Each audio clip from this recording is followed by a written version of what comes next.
Well, we must move on. I'd like now to introduce our first co-host speaker of this morning. Excuse me. From the Center for Systems Studies at the University of Hull, and this group is one of our 21 co-host organizations and groups that are participating in co-sponsoring but also co-presenting the program for those of you who weren't here at the beginning when I introduced the program. Let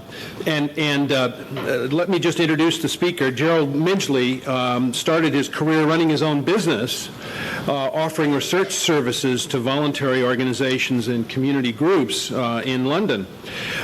He then took a research position for 2 years in the Systems Science Department at the City University before moving to the University of Hull in 1990. He's now director of the Center for Systems Studies and has written more than 150 papers on the subject of systemic intervention in community contexts. So again, this it just fortuitously some of these presentations are tying together, I think, very nicely. He's also the author of a book due out in October this year with Kluwer, Systemic Intervention, Philosophy, Methodology, and Practice. Please welcome Gerald Midgley.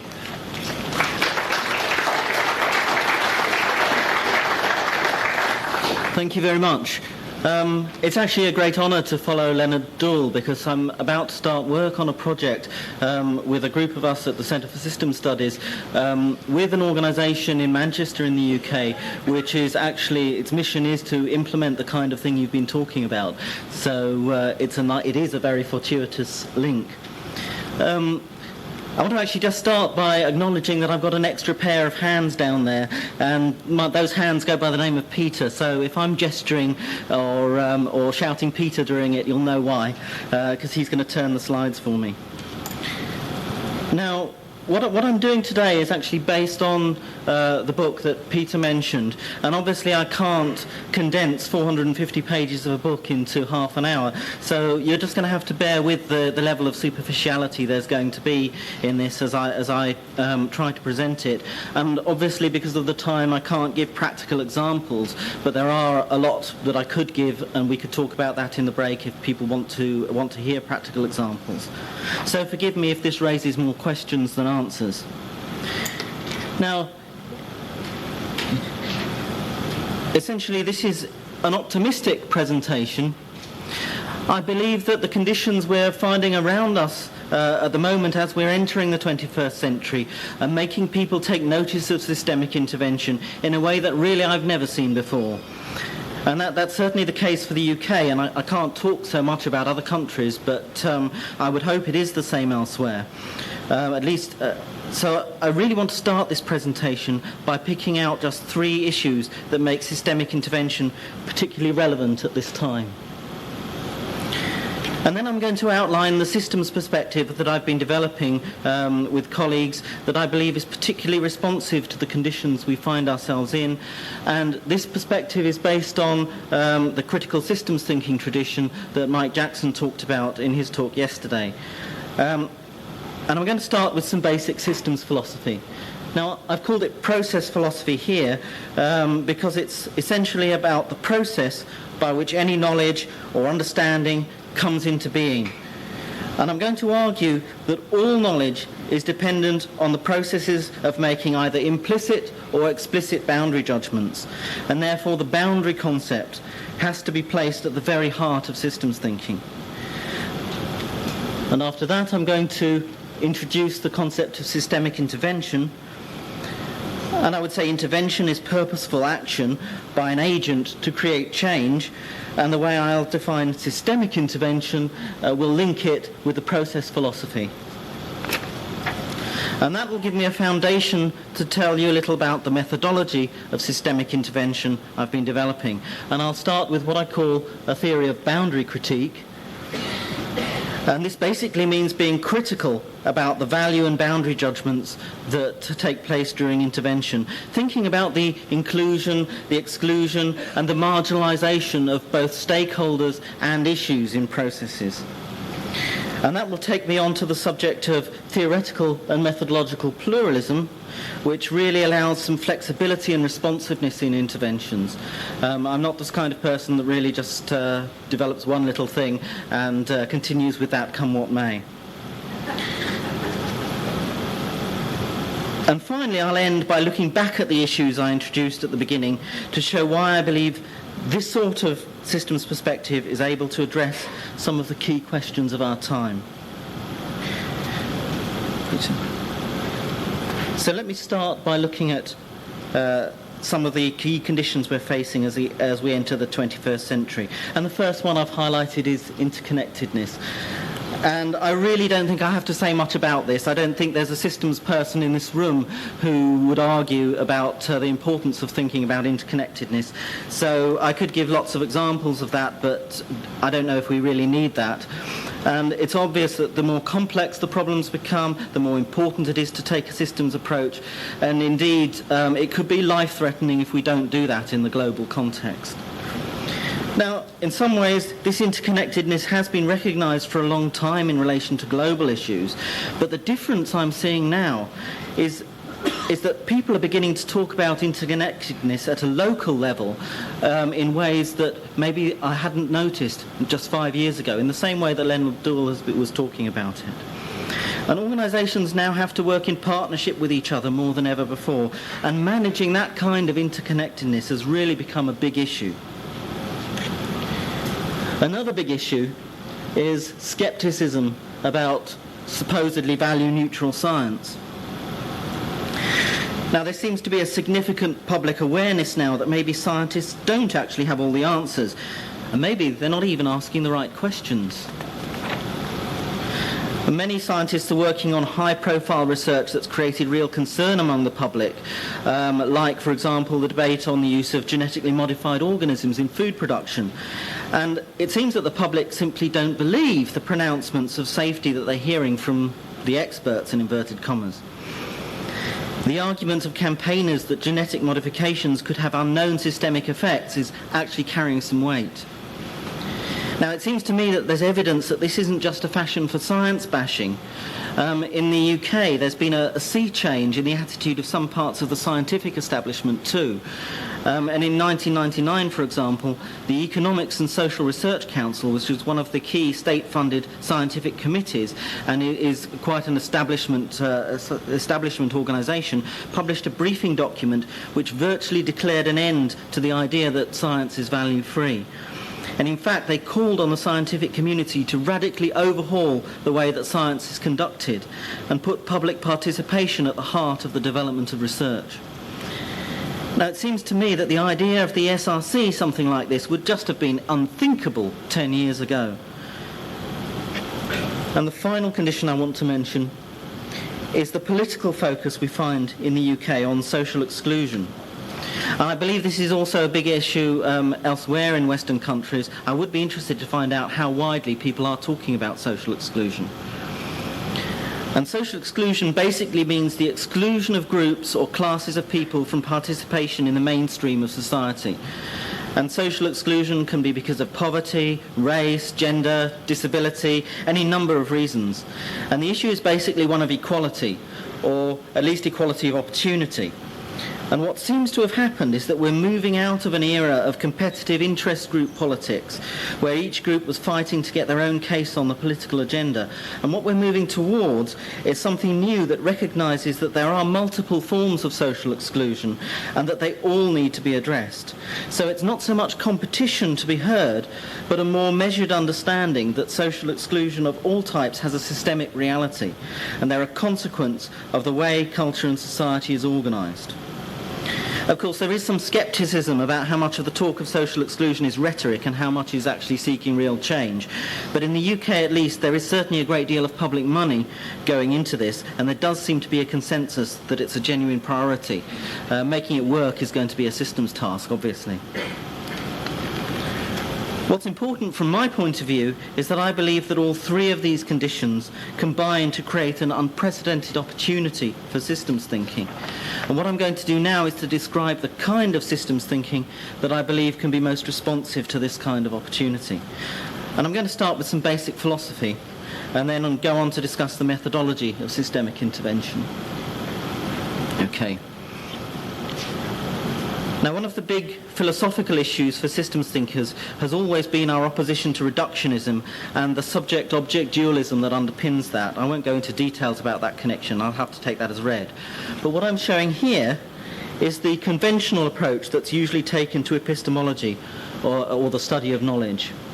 Now, if there's such a thing as knowledge, which I put here, then philosophers begin to ask, what is it that gives rise to knowledge?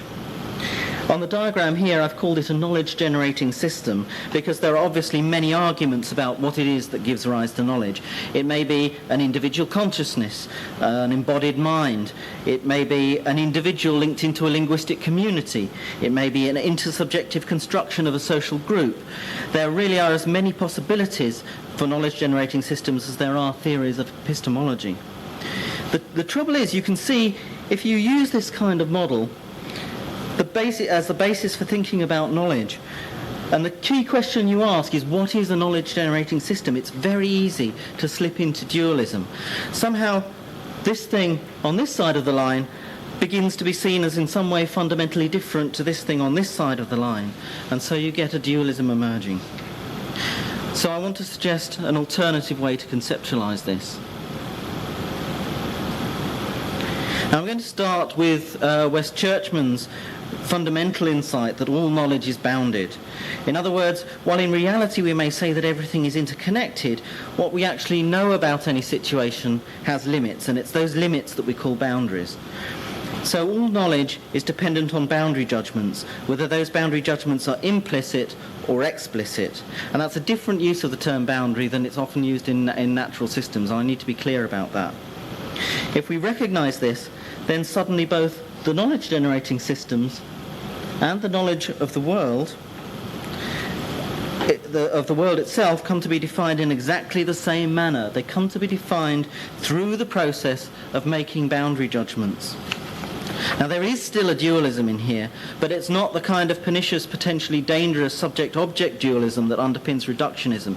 Rather, it's a dualism between the process of making boundary judgments and the content of any analysis, whether it's the first-order one here or the second-order one there. So we have a dualism of process and content. And what this actually means that it's perfectly possible to accept any number of theories about both knowledge-generating systems and the world, depending on the purposes being pursued. So, because each theory will be based on a different boundary judgment. So, just to give you an example, we don't have to make an absolute choice between, say, Maturana's and Luhmann's theories of autopoiesis. We can simply acknowledge that they involve making different boundary judgments and may be useful for different purposes. Now, there's obviously a great deal more detail lying behind this model, such as the relationship between knowledge-generating systems and boundary judgments. Obviously, you can't have boundary judgments without knowledge-generating systems, but as time is short, I actually need to move on from that. So I want to move on to consider the concept of intervention. Now, I've defined intervention here as purposeful action by an agent to create change. Now, there are many different ways of defining an agent depending on the kind of boundary judgments that you're making. An agent may be a lone decision maker, a group of people, a person using a particular form of language, a community within a particular kind of ecosystem. There really are many ways of seeing agents, and this takes us back to this idea that it's quite legitimate to choose between different conceptions, to choose between different boundaries of analysis when thinking about these kinds of issues. But however many ways there are of conceiving agents for particular purposes, we can still talk in general terms about intervention being purposeful action by an agent to create change. So what is systemic intervention? I've defined it here as purposeful action by an agent to create change in relation to reflection upon boundaries. And the link with the process philosophy I defined earlier should really be clear. If knowledge is dependent on boundary judgments, then the reflection on these gives rise to new possibilities for knowledge to inform action.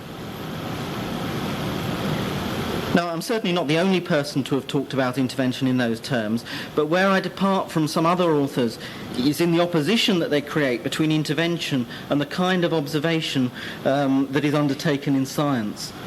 And I've read several writers who are basically saying, well, intervention, great, observation, bad. And my own view, though, is that there is no such thing as absolutely objective observation. So when scientists are setting up observations, they're actually conducting interventions. Now, I know that's a controversial assertion, so let me show you what I mean. And here's a list of ways in which scientific observation is not independent of the knower. Now, some of these should be fairly familiar to systems people.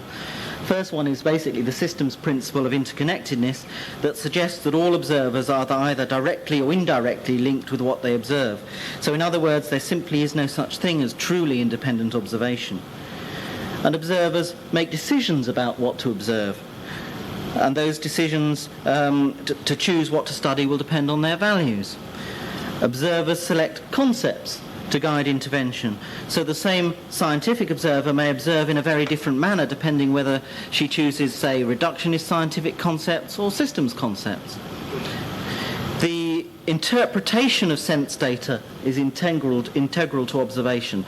And I simply can't agree with Popper, for instance, that observation is identical for all people simply because it's a biological process. The empirical evidence tells us something quite different to that.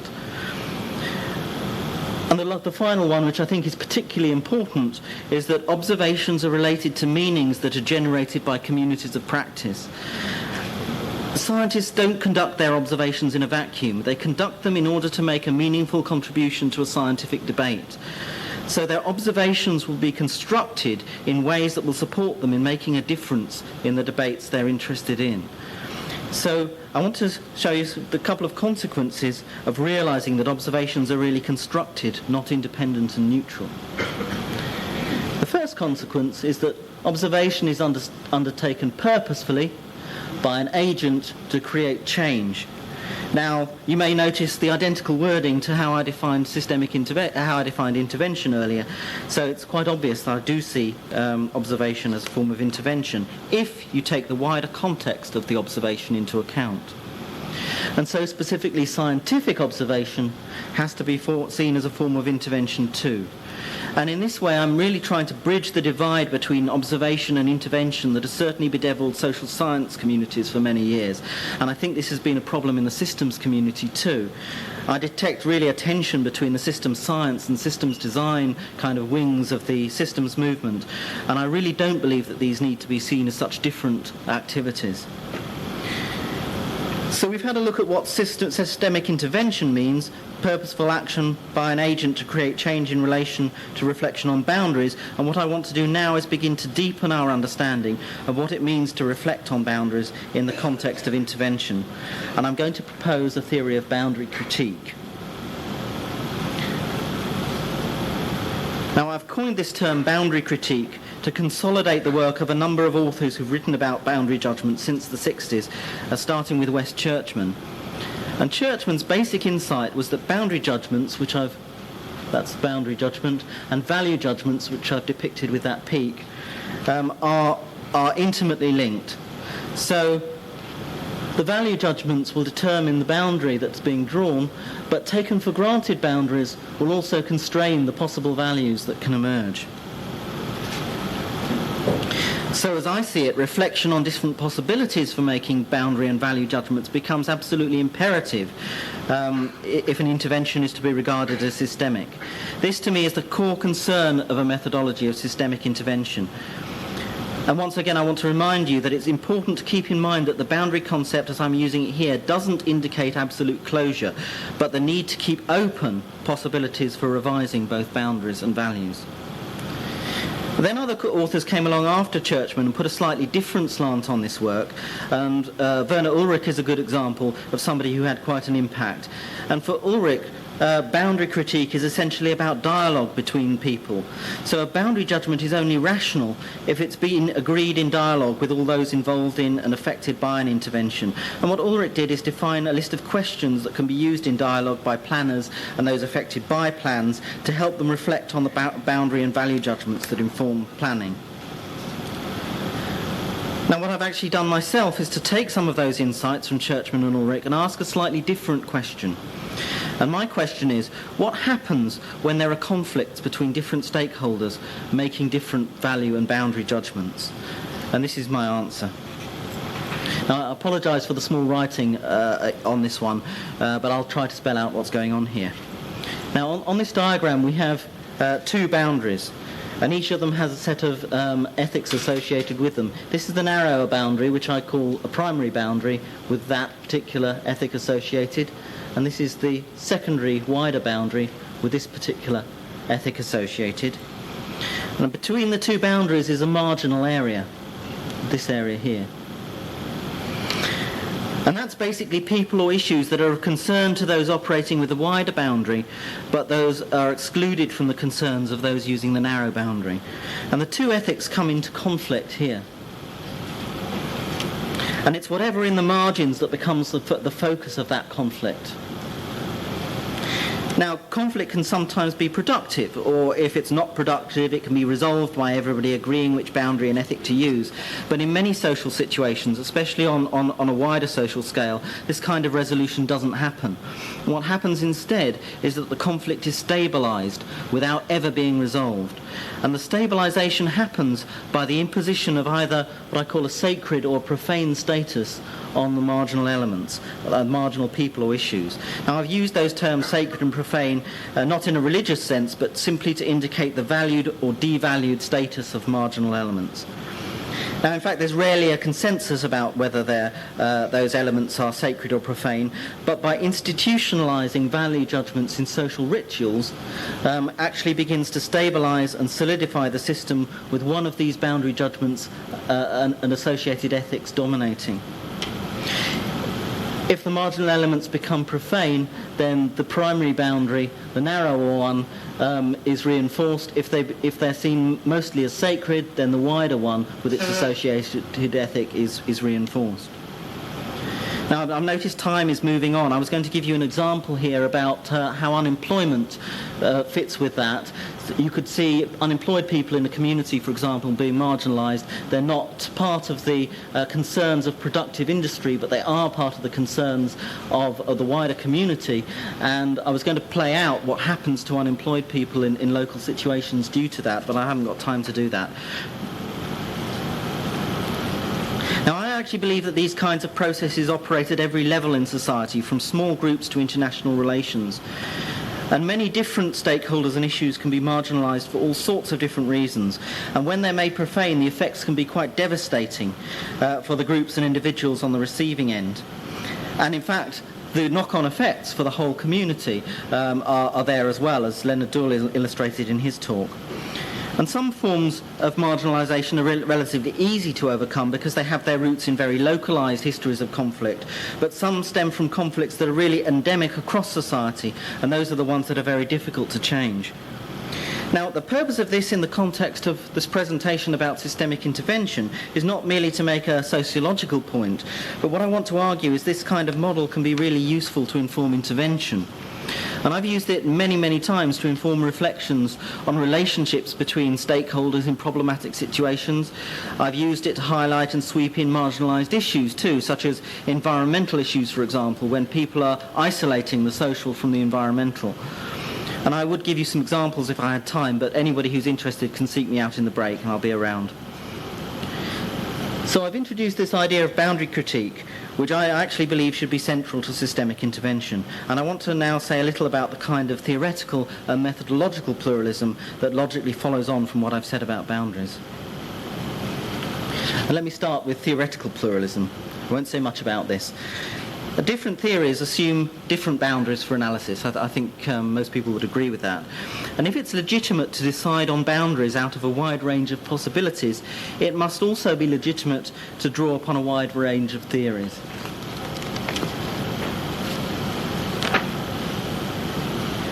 Now, not only can the systems perspective I'm talking about allow theoretical pluralism, but it allows methodological pluralism too.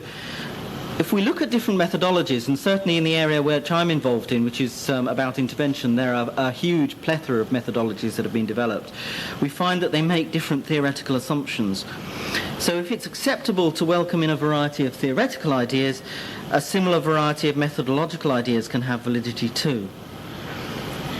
In fact, what I would actually suggest is that there are two forms of methodological pluralism, and both of these are essential to systemic intervention. The first one is actually learning from other methodologies to inform one's own. And that way each agent, each intervener has a continually evolving understanding of systems methodology, and we no longer have to accept a situation where people build a methodology like a castle and then defend it against others who want to breach the castle walls. If people begin to see methodology as dynamic and evolving, then they can learn from others on an ongoing basis. And the second form of methodological pluralism is about drawing upon and mixing methods from other methodologies as well as designing one's own. So if we can learn from other methodologies on an ongoing basis and adopt a wide range of methods, then we can have a truly flexible and responsive systems practice. Now, arguably, one of the great strengths of the systems movement has been the wealth of methods that have been developed to serve different purposes over the years. And if we can begin to harness that wealth into a form of systems practice that still keeps the idea of reflecting on value and boundary judgments at its core, I think we will have a very great deal to offer in the coming years. And that takes me nicely to the conclusions. You remember I started by talking about the three major themes which I see as characterizing the point we're at as we enter the 21st century. Interconnectedness, skepticism about value-neutral science, and the focus on social exclusion. And let me end by showing how the kind of systemic intervention I've talked about addresses those themes. And let's deal with interconnectedness first. Now, just about every person who's produced a method for systemic intervention talks about how it can help raise awareness of interconnectedness, or model it, or deal with it in some way. So the methodological pluralism I've suggested, embracing the widest possible set of methods, gives us an incredible variety of tools to work with the interconnectedness that people are experiencing. And boundary critique is also useful here. It's simply not possible to be aware of all the possible connections. We always make boundary judgments that cut connections. So reflection on boundaries and values is particularly important. Next, there's the skepticism about value-neutral science. Now, I was very careful when I talked about the meaning of systemic intervention to be clear that methods for guiding observation can be part of intervention too. And that means that it's possible to place methods for reflecting on values right next to methods for guiding observation. And we can work towards a value-full science, a science that takes in ideas of participation instead of one that pretends to be value-neutral. And I've also said here that there's a potential, and I've only said it's a potential, for boundary critique and methodological pluralism to be useful in rethinking the conduct of science. And I've been cautious here, partly because it's a grand claim, and partly because it's obviously not been tested yet, and that's a job that I see for system science in the future if people want to take up that challenge. And finally, let's look at social exclusion. It seems to me that one of the biggest challenges for systems thinkers in the next decade will be to reconceptualize social exclusion in terms of marginalization. Because really we're not talking about total exclusion. The idea of exclusion really comes from an unsystemic idea that you simply cut it off and it's not connected. What we're really talking about is systemic marginalizations of certain sections of society so that they bear the brunt of society's problems. And I think that the theory of boundary critique helps to generate some understanding of social exclusion, and then being pluralistic about methodology and sweeping in a variety of different methods helps us deal with exclusion in a locally sensitive and a responsive manner. But let me just end with a comment to tell you why I'm so optimistic about the potential for this kind of systemic intervention. And what I've got to say might be unique to the UK, but I would hope that's not actually the case. Now, 5 years ago, when I went out to organisations to tell them what we might be able to offer and have discussions about what we can do, I tended to hide the systems word when I first went in there. And I'd talk about the benefits of what we offered in plain English. I maybe actually had to hide it behind the language of operational research because people are more familiar with that. And then it's only when people asked about specific details that I brought out the S word. And it's now the case, though, I'm actually being able to put the S word up front. I've had several tender documents recently that insist that contractors must use a systems approach. And planners and managers are now actually asking for it. And we find the S word used right through the National Health Service documentation. And I would do a lot of work with health services, and it's on everybody's lips at the moment. A lot of people don't know what it means, but they're actually asking to find out. And the irony really hit me just last week when I was facilitating a workshop on building an agenda for the use of operational research in environmental planning and management. And traditionally, people in the UK have worked under the banner of operational research because it's generally better known. But for the first time, there were people in that workshops that began to say that they were taking cover under the systems banner. They were saying that systems is actually becoming the in word, or one guy actually said that. For him, systems was becoming the in word. Now, to be honest, I find it really exciting that I'm here at a millennial celebration of systems science and systemic intervention at a time when systems thinking seems to be entering such a renaissance. And stepping into the third millennium is a symbolic event as much as anything, but I get the feeling that it's also a step into a new understanding of the power of the systems idea. And we obviously can't know what the future will hold, but I'm certainly looking forward to the next few years. So thank you very much, and thank you, Peter, for organising a stimulating event.